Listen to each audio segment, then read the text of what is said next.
ऐसा वैभव छाया हुआ महलों में। देखिए कंचन मणि चारों ओर चढ़ी हुई है और मथुरापुरी हर समय जगमग मेरी दिखाती है और मथुरापुरी के आगे स्वर्ग भी लजाता है। आओ तुम अपना गर्व संभालो तो तुम समझो उनको मारो। राजन, ये जो विषय है चिंता करने का यही तो है। इतना वैभव आपको प्राप्त है।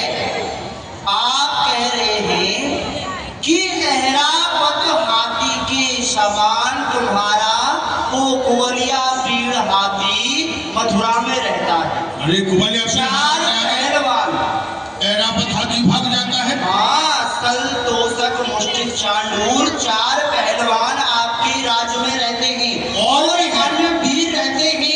कंचन जैसी तुम्हारी यह मथुरापुरी है और आपकी भुजाओं में भी अथाह बल है। फिर भी तुम्हारा शत्रु दिन प्रतिदिन बलवान होता जा रहा है।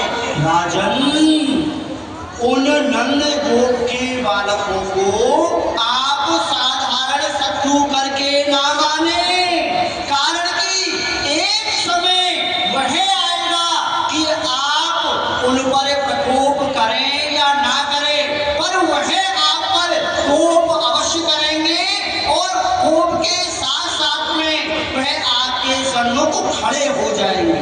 तब क्या होगा? मेरे सन्मुख आकर के वो कालिया खड़ा हो जाएगा। और राजन, हम तुम्हारे गुरु हैं, आप हमारे प्रिय शिष्य हैं। हम तो इस कलंक से बचना चाहते हैं कि आपके गुरु होते हुए भी तुम्हारा कुछ अनहित ना हो जाए, कारण कि इस समय आप अपने बल को भूले हुए हो, उनको साधारण समझ रहे हो। दूत भेज कल ही बुलवाओ दोनों को यहाँ पे बरवाओ। देखो राजा, फिर क्या किया जाए गुरुदेव? वैसे तो आप स्वतंत्र हैं, परंतु यदि आप कुछ उपाय मुझसे पूछना चाहें जिससे कि तुम्हारे शत्रु मारे जाएं, तो हम उपाय बता सकते हैं। और यदि आपको आवश्यकता नहीं है तो नारायण। नहीं गुरुदेव, जब मैं संकटों में घिरता हूँ और उलझ जाता हूँ तो आप ही आकर के मार्ग दिखाते हैं। मुझे इस समय आप मार्ग दिखाएं और शत्रु को मारने का उपाय बताएं।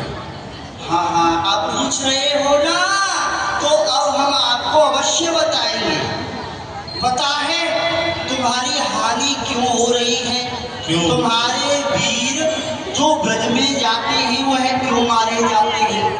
कारण यही है कि यहाँ से आप मथुरा से एक वीर ब्रज में भेजते हैं, तो यहाँ से एक वीर जाता है, वहाँ पर उस जो बालक है कृष्ण नाम है जिनका, उसके साथ में वह अकेला नहीं और बाल मंडल है। उन बालों के साथ में तुम्हारे एक वीर को वो सब मिल करके मार देते हैं। इसलिए अब तुमको यहाँ से कोई वीर नहीं भेजना है। कोई ऐसा यत्न करो जिस यत्न के द्वारा वह बालक ब्रज को छोड़ करके, गोकुल को छोड़ करके इस मथुरापुरी में आ जाए, तो क्या होगा? क्या होगा? तब यही होगा कि तुम्हारा शत्रु होगा एक और तुम्हारे वीर होंगे अनेक, तो तुम्हारा शत्रु मारा जाएगा। आपके कहने का तात्पर्य गुरुदेव ये है, मैं ब्रजमंडल से उन दोनों बच्चे कृष्ण बलराम को ये लेकिन प्रकार किसी भी तरह से मथुरा बुलवा लूं। मथुरा में आ जाएंगे तो वो होंगे एक, योद्धा होंगे अनेक, अनेक योद्धा मिलकर के उस शत्रु को समाप्त कर देंगे। क्योंकि ब्रज में ये बहुत वाले इकट्ठे हो जाते हैं और हम यहाँ से योद्धा एक भेजते हैं, ये मिलकर के हमारे योद्धा को मारते हैं।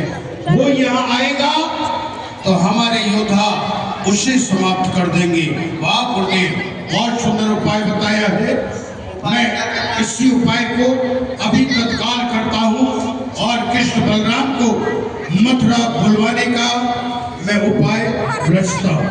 हाँ, कारण कि जब तक तुम्हारे जितने भी वीर हैं उनको मैं एक जगह पर सुरक्षित नहीं रख पाता, तब तक मेरे हृदय में शांति नहीं मिलेगी।